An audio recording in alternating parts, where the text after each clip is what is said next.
Hello दोस्तों, change of variable का एक question. Change the order of integration and hence evaluate this. इसका पहले ऑर्डर चेंज करना है, फिर इवेलुएट करना है। AKTU में कब कब पूछा गया है ये आपके सामने लिखा हुआ है। ठीक है, अब देखिए सबसे पहले गिवन इंटीग्रल लिख लिया हमने, उसके बाद गिवन लिमिट्स आर, क्या क्या लिमिट दी है।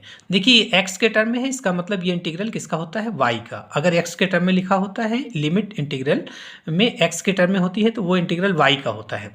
तो ये वाई का हो गया तो ये एक्स का हो जाएगा। तो एक्स की लिमिट हो गई 0 to 2 और वाई की लिमिट हो गई एक्स स्क्वायर टू 4, यानी y equal to x square upon 4 two y is equal to 3 minus x. ठीक है, तो ये लाइन तो पता होती है, एक्स इक्वल टू 0 मतलब y axis, x equal to 2 y axis के पैरेलल टू डिस्टेंस पे लाइन, और ये हो जाएगा y is equal to x square upon 4। क्या रिप्रेजेंट करता है, y is equal to x square upon 4 को लिख सकते हैं x square equal to 4y, जो कि एक पैराबोला है।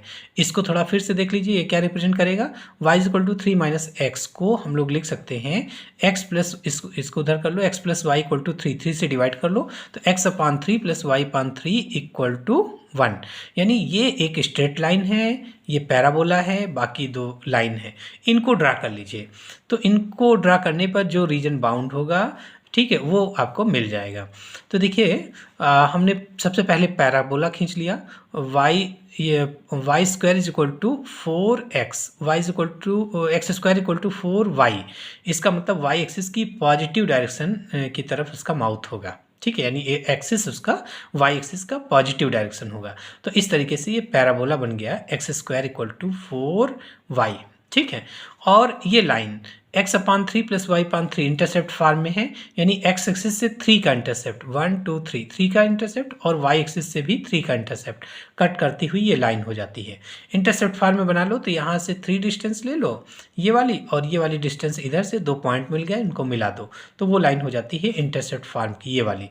तो ये हो जाएगी x plus y equal to 3। ये लाइन खींच लिया, तो आप देख रहे हैं कि ये वाली लाइन और ये पैराबोला कहीं ना कहीं एक दूसरे को कट करेंगे, तो वो कट करेंगे 2,1 पर, है ना। इनको हम लोग सॉल्व कर लेंगे, इसको x square equal to 4y और x equal to y plus 3, इन दोनों इक्वेशन को सॉल्व करेंगे तो इंटरसेक्शन पॉइंट मिलेगा आपको 2,1, और एक पॉइंट x की वैल्यू नेगेटिव के साथ में यहाँ पर इंटरसेक्ट करेगा, यहाँ पर कहीं इंटरसेक्ट करेगा, तो उससे हमें मतलब नहीं है। हमें इधर पॉजिटिव साइड x की वैल्यू जो पॉजिटिव आएगी वो इस साइड ज़रूरत पड़ेगी। ठीक है, तो आपने ये पैराबोला खींच लिया, स्ट्रेट लाइन खींच लिया। दूसरा x इक्वल टू 0, ये भी बाउंड्री है, तो x इक्वल टू 0 क्या होता है, वाई एक्सिस। एक लाइन ये हो गई x इक्वल टू 0 की लाइन, ये लाइन कौन सी होती है, x इक्वल टू 0 की लाइन। तो ये एक ये बाउंड्री हो गई, और एक बाउंड्री है x इक्वल टू 2, यानी कि 2 1 2 वाई एक्सिस के parallel x equal to 2 line, ये वाली लाइन है ना, ऐसे।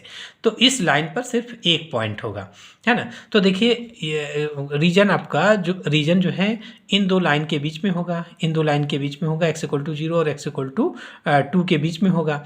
उसके बाद ये पैराबोला और ये स्ट्रेट लाइन है ना, इनसे बाउंड होगा, तो आपका ये वाला रीजन मिल जाएगा जो साइडेड पार्ट है। इसमें स्ट्रिप कौन सी होगी, जो गिवन होगी। देखिए पहला इंटीग्रल किसका है, ये y के टर्म, ये y x के टर्म है, इसका मतलब ये इंटीग्रल y का, ये x का। x की लिमिट कांस्टेंट, तो स्ट्रिप y एक्सिस के पैरेलल होती है, यानी इसके लिए जो स्ट्रिप होगी वो y एक्सिस के पैरेलल होगी। ध्यान दीजिएगा, ये वाली लिमिट जो जिसकी भी होगी, अगर ये x की है तो y एक्सिस के पैरेलल, और y की है तो x एक्सिस के पैरेलल। तो इंटीग्रल x का है, इसका मतलब y एक्सिस के पैरेलल स्ट्रिप खींची होगी। तो इस रीजन में y एक्सिस के पैरेलल स्ट्रिप खींच लिया हमने PQ, ये P और यहाँ पर पॉइंट की दिया Q, PQ स्ट्रिप खींच लिया। अब PQ की अगर हम लोग लिमिट निकालेंगे तो यही निकलेंगी। एक बार चेक कर लेते हैं, PQ पर एक स्मॉल एलिमेंट ले लो और स्मॉल एलिमेंट को स्ट्रिप पर मूव करा दो। मूव कराने का मतलब हुआ कि उसको सम अप कर रहे हैं। ठीक है, तो हम लोग यहाँ पर सम अप के बजाय ये बोलेंगे कि मूव करा रहे हैं। मूव कराने से क्या होगा कि हमको समझ में ज़्यादा आ जाएगा। ठीक है, तो फिर क्या करेंगे, देखिए स्मॉल एलिमेंट को स्ट्रिप पर मूव करा दो। हमेशा माइनस से प्लस की तरफ लिमिट्स चलती है, माइनस से प्लस की तरफ, यानी यहाँ पर उसकी लोअर लिमिट होगी, ये जब मूव करेगा तो इधर से ऊपर की तरफ मूव करेगा। तो ये उसकी लोअर लिमिट होगी और ये अपर लिमिट है ना, हमेशा लिमिट माइनस से प्लस की तरफ चलती है, इधर से इधर और नीचे से ऊपर को। ठीक है, तो लोअर लिमिट होगी, स्मॉल एलिमेंट यहाँ से मूव करेगी, यहाँ पर, यहाँ अच्छा किस एक्सिस के लॉन्ग मूव कर रहा है, वाई एक्सिस के लॉन्ग, तो वाई की लिमिट निकलेगी। यहाँ पर वाई की वैल्यू इससे निकालोगे, इस कर्व से, यहाँ कर्व पर है ना, तो वाई की वैल्यू कर्व से निकालोगे, तो एक्स स्क्वायर अपॉन 4 आ गया। ये देखिए वाई की lower limit x square upon 4, upper limit small element जब ऊपर पहुँचेगा यहाँ पर, तो यहाँ इस लाइन से टकरा गया, तो लाइन से वैल्यू निकालोगे वाई की, तो वाई की वैल्यू 3 माइनस एक्स हो जाएगा, वाई की वैल्यू ये 3 माइनस एक्स हो गया। ठीक है, तो ये देखिए वाई की वैल्यू 3 माइनस एक्स हो गई अपर लिमिट। अब पूरी स्ट्रिप को रीजन में मूव कराओ, पूरी स्ट्रिप को रीजन में मूव कराओ, तो यहाँ से लेके यहाँ तक जाएगी, किस एक्सिस के लॉन्ग मूव कर रहा है, एक्स एक्सिस की, तो एक्स की लिमिट आएगी, यहाँ पर एक्स की वैल्यू 0, यहाँ पर एक्स की वैल्यू 2, तो एक्स की लिमिट हो गई 0 to 2। ठीक, तो ये पी क्यू जो है, जो गिवन लिमिट्स दी हैं, उसका रीजन बनाने पर ये इस स्ट्रिप की लिमिट्स हो गई। ठीक, ये स्ट्रिप पी क्यू जो है, जो गिवन लिमिट है उसकी स्ट्रिप हुई। और आर्डर चेंज करने में हमें क्या करना होता है, इसके परपेंडिकुलर स्ट्रिप खींचकर उसकी लिमिट निकाल लो। इसकी परपेंडिकुलर हमने आर एस खींच लिया, आर एस, तो आर एस की लिमिट खींच के इसकी लिमिट निकाल लो। और देखिए आर एस को पूरे रीजन में जब मूव कराएंगे तो देखो पाथ तो नहीं चेंज हो रहा, तो यहाँ पाथ चेंज हो रहा एक बार। ठीक है, यहाँ से यहाँ तक तो ठीक है, इधर उसकी लोअर लिमिट इस लाइन पे है वाई एक्सिस पे, अपर लिमिट इस पैराबोला पे है, लेकिन यही जब मूव करते हुए ऊपर वाले रीजन में पहुँचेगी यहाँ पर, तो क्या होगा कि उसकी लोअर लिमिट तो वाई एक्सिस पे है, अपर लिमिट इस लाइन पे हो जाएगा, तो ये पैराबोला छूट जाएगा। तो जितनी बार स्मॉल एलिमेंट को जब स्ट्रिप पे मूव कराते हैं, तो जितनी बार पाथ बदलेगा, जितनी बार उतने रीजन में वो ब्रेक होगा। तो यहाँ कितने रीजन में ब्रेक हो गया इंटीग्रल, 2 पार्ट में है ना, पूरा रीजन 2 पार्ट में ब्रेक हो गया। तो इस रीजन के लिए लिमिट अलग निकाल लेंगे, इस रीजन की लिमिट अलग निकालेंगे, और हर रीजन में ये आर एस एक स्ट्रिप बना लेंगे। तो ये आर एस, यहाँ पे आर डैश एस डैश कह लीजिए, थोड़ा सा चेंज कर लीजिए इसको। ठीक है, तो हर रीजन में एक स्ट्रिप बना लेंगे हम लोग। ठीक, क्लियर। तो अब देखिए ये थोड़ा सा कॉमन लाइन लिख लेंगे कि to change the order of integration we draw a new strip, कौन सी, आर एस, और जो कि परपेंडिकुलर है पी क्यू पर, R S perpendicular to P Q.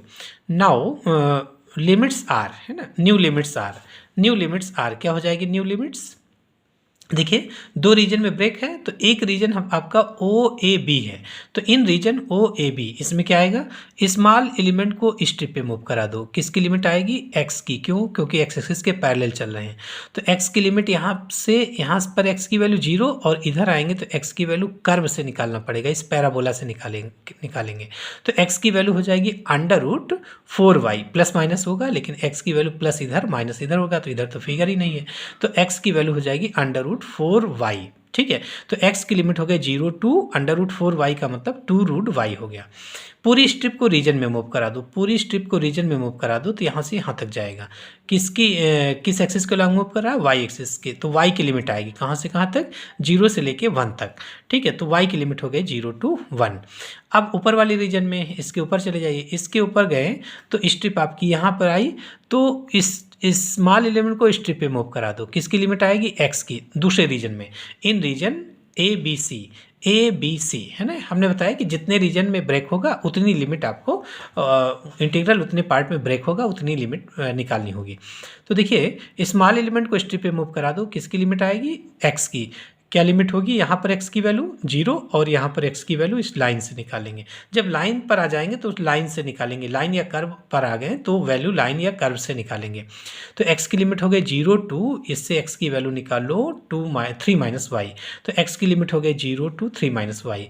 और पूरी स्ट्रिप को रीजन में मूव करा दो, पूरी स्ट्रिप को रीजन तो आपका यहाँ से लेके यहाँ तक चलता है, तो यहाँ पर क्या हो जाएगी वैल्यू y की वैल्यू यहाँ पर हो गई 1 और यहाँ पर हो गई 3, तो y की लिमिट हो गई 1 to 3। ठीक है, अब बस लिमिट ये दोनों आ गई, गिवन इंटीग्रल ये है, इसको इस लिमिट में चेंज कर लीजिए, तो डबल इंटीग्रल ये वाली लिमिट रख लो y to 1 और 0 to 2 √y dx dy, ये dx dy है, ये dy dx हो जाएगा, इंटीग्रेंड वही रहेगा, इंटीग्रेंड आपका वही रहेगा। एक्स वाई छूट गया क्या, एक्स वाई यहाँ पे लिखने में छूट गया है, ये हो जाएगा x y x y d x d y, तो एक्स वाई ये डी वाई डी एक्स हो जाएगा इधर। फिर दूसरी ये लिमिट्स रख लो, तो 1 to 3 और 0 to 3 minus y x y d x. ठीक है, यहाँ पर पहला इंटीग्रल देखो एक्स का है, दूसरा वाई का, इधर क्या हो जाएगा, पहला इंटीग्रल वाई का होगा और ये एक्स का हो जाएगा, वाई के टर्म में है, इसका मतलब ये इंटीग्रल एक्स का, उसी तरीके ये।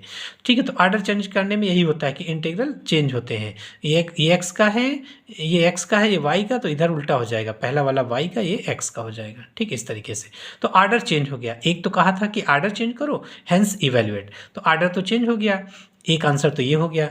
दूसरा इसको इवेल्युएट करना है तो बस इंटीग्रल सॉल्व कर लो इसको, 0 to 1 सबसे पहले इंटीग्रल एक्स के रिस्पेक्ट में, तो एक्स का हो जाएगा x square by 2, y as a constant होगा, तो x square upon 2 limit 0 to 2 under root y d y plus 1 to 3 होगा, है ना, 1 to 3 लिमिट है वाई की, 1 to 3। ठीक है, 1 to 3 तो क्या हो जाएगा, y और x का हो जाएगा एक्स स्क्वायर अपॉन 2 लिमिट हो गया 0 to 3 minus y d y. अब क्या हुआ, 0 to 1 y और इसका हो जाएगा 1/2 बाहर कर दिया, इसका अपर लिमिट रखोगे तो 2 इसका स्क्वायर ना, x की जगह पे 2 अंडर रूट वाई रखोगे तो 4y हो जाएगा इंटू डी वाई प्लस 1/2, और ये लिमिट आपकी 0 to 3 होगी, है ना, 1 to 3 y और इंटू 3 माइनस वाई का होल स्क्वायर, है ना, अपर लिमिट रखो x की जगह 3 माइनस वाई, तो 3 माइनस वाई का whole square into y, lower limit से 0 हो जाएगा इंटू डी वाई। फिर ये हो जाएगा 1/2 और ये आ गया आपका 4 वाई स्क्वायर हो गया, वाई स्क्वायर का integration y cube upon 3 limit 0 to 1 plus 1/2 integral 0 to 3, है ना, इंटीग्रल 0 to 3, और ये हो जाएगा, इसका होल स्क्वायर खोलो तो कितना हो गया 9, ये हो जाएगा आपका होल स्क्वायर खोलो तो a माइनस बी का होल स्क्वायर, तो a स्क्वायर मतलब 9 y लिख लिया, y से मल्टीप्लाई करते चलो, प्लस b स्क्वायर का मतलब हुआ y स्क्वायर, एक y और है y cube 2ab minus 2ab, तो minus 6y into y minus 6y square into d y. ठीक है, फिर इसका ये हो जाएगा आपका 4/3 प्लस 1/2 और इसका इंटीग्रेशन करिए, y का हो जाएगा y स्क्वायर अपॉन 2, सो 9/2 वाई स्क्वायर, ये हो जाएगा y की पावर 4 अपॉन 3 सॉरी 4 और minus 6 into y cube, y square का हो जाएगा वाई क्यूब अपॉन 3। ठीक है, लिमिट आएगी आपकी 0 to 3 लिमिट हो जाएगी। ठीक है, तो अब देखिए यहाँ पर अपर लिमिट रखो तो ये आ गया आपका 2/3 प्लस 1/2 इंटू अपर लिमिट रखा यहाँ पर, तो 3 इंटू 3 9 इंटू 9 81/2 प्लस 3 पावर 4 339, ये भी 81/4 आ जाएगा, माइनस 2, ये 3 2 2 इंटू वाई क्यूब 3 27 हो जाएगा, माइनस 9/2 लोअर लिमिट 1 रखिए, तो माइनस का 9/2 माइनस 1/4 और प्लस का 2 हो जाएगा, 2 प्लस का 2 हो गया 1 रखने पर। अब देखिए 2/3 प्लस 1/2 इंटू, देखिए 81/2 माइनस 9/2 कितना हो जाएगा 72/2, 81/4 माइनस 1/4 80/4 हो जाएगा, माइनस 27 इंटू 2 54 हुआ और प्लस का 2। अब इसको देख लीजिए, ये आपका 36 आ जाएगा, 36 प्लस 40 माइनस 54 प्लस 2 और 2/3 1/2 इंटू, ये ऐड कर लीजिए 40 36 आपका 76 आ गया प्लस 2 78 माइनस 54 घटा लीजिए तो कितना आ जाएगा, 8 से 4 माइनस हुआ 4 और 7 से 5 2 आ गया, 2 से 12 आ गया, तो 3 12 36 प्लस 2 38/3 ये आंसर हो जाएगा, है ना, इस क्वेश्चन का ये आंसर हो जाएगा। ठीक है, थैंक यू।